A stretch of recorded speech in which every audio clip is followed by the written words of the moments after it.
वारे बारे दूल्हा काए मलिन होने वारे बारे दूल्हा काए मलिन ओ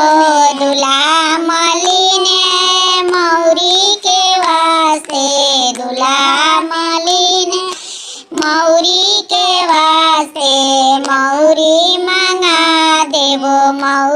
मांगा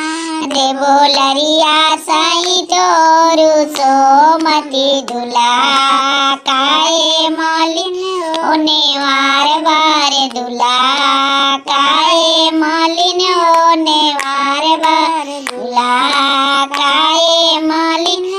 दूल्हा मलिन चंदन के वास्ते दूल्हा मलिन चंदन के वास्ते चंदन मांगा देवो रोरी साई तोरु सोमती दूल्हा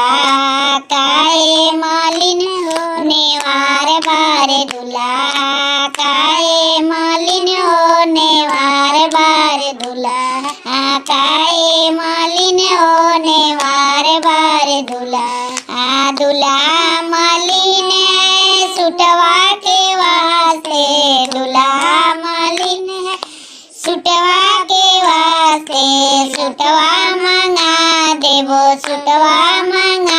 देवो ठाई साई तोरु सोमती दूल्हा